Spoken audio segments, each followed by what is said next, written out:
Lecture du livre du prophète Isaïe. Ainsi parle le Seigneur. Voici mon serviteur que je soutiens, mon élu qui a toute ma faveur. J'ai fait reposer sur lui mon esprit. Aux nations, il proclamera le droit.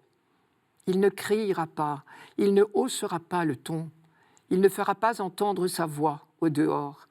Il ne brisera pas le roseau qui fléchit, il n'éteindra pas la mèche qui faiblit. Il proclamera le droit en vérité. Il ne faiblira pas, il ne fléchira pas, jusqu'à ce qu'il établisse le droit sur la terre et que les îles lointaines aspirent à recevoir ses lois. Moi, le Seigneur, je t'ai appelé selon la justice. Je te saisis par la main, je te façonne, je fais de toi l'alliance du peuple, la lumière des nations. Tu ouvriras les yeux des aveugles, tu feras sortir les captifs de leur prison et de leurs cachots ceux qui habitent les ténèbres. La difficulté de ce texte vient de sa richesse. Comme beaucoup de prédications des prophètes, celle-ci est très touffue. Beaucoup de choses sont dites en quelques phrases. Je vais essayer de décomposer un peu le texte. Pour commencer, visiblement, il comprend deux parties. C'est Dieu qui parle d'un bout à l'autre. Mais dans la première partie, il parle de celui qu'il appelle son serviteur. Voici mon serviteur que je soutiens. Tandis que dans la seconde, il parle directement à son serviteur. Moi, le Seigneur, je t'ai appelé. Je m'attache d'abord à la première partie. Première remarque, je devrais dire premier étonnement. Le mot droit, au sens de jugement, revient 3 fois. Aux nations, il proclamera le droit. Il proclamera le droit en vérité. Il ne faiblira pas, il ne fléchira pas, jusqu'à ce qu'il établisse le droit sur la terre.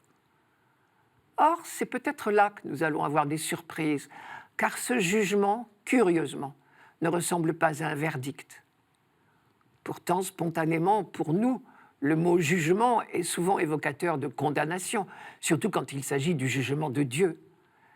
Mais ici, il n'est pas question de condamnation. Il n'est question que de douceur et de respect pour tout ce qui est fragile, le roseau qui fléchit, la mèche qui faiblit.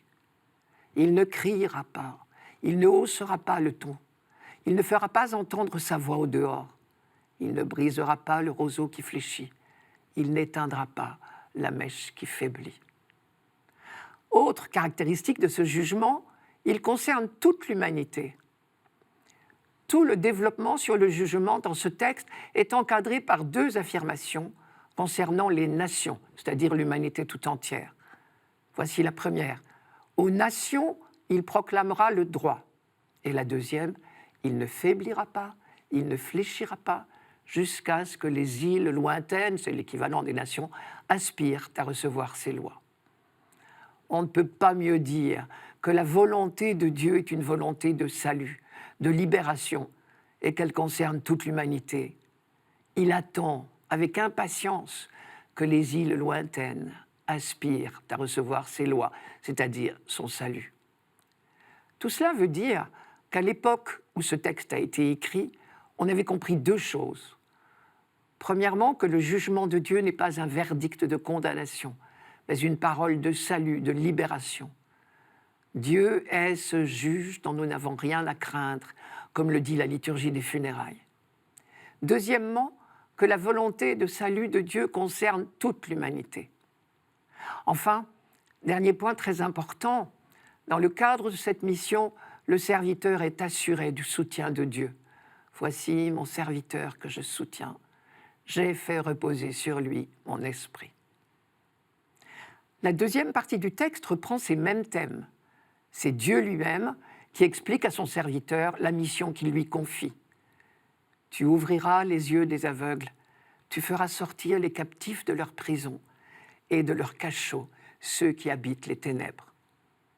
Ici, non seulement il n'est pas question de condamnation, mais le jugement est bien un véritable non-lieu, ou même plus exactement une levée d'écrou. L'image est forte. Vous avez entendu le lien entre le mot cachot et le mot ténèbres. Je m'explique. Les cellules des prisons de l'époque étaient dépourvues de fenêtres. Sortir de prison, c'était retrouver la lumière du jour, au point d'en être ébloui après un long temps passé dans l'obscurité. Le caractère universel de la mission du serviteur est également bien précisé. Dieu lui dit « Je fais de toi la lumière des nations ».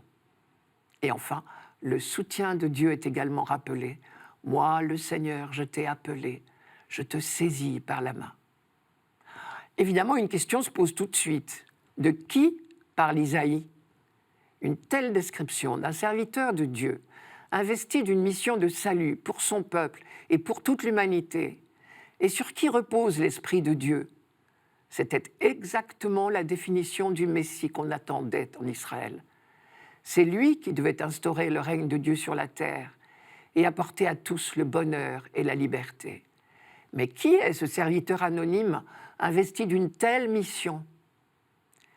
Le prophète Isaïe, qui prêchait au VIe siècle avant notre ère, pendant l'exil à Babylone, ne nous précise pas l'identité de ce serviteur.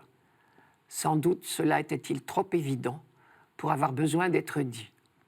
Et heureusement pour nous, lorsque la Bible hébraïque a été traduite en grec, cette traduction que nous appelons la Septante, les traducteurs juifs ont éclairé ce point. Je vous dis le début de notre texte dans la Septante. « Ainsi parle le Seigneur, voici mon serviteur Jacob que je soutiens, mon élu Israël en qui j'ai mis toute ma joie. » Il s'agit donc du petit reste d'Israël rassemblé autour du prophète pendant l'exil. Cela veut dire que le Messie ne sera pas un individu solitaire, mais un être collectif. Le jour de son baptême dans le Jourdain, Jésus est venu prendre la tête de ce peuple.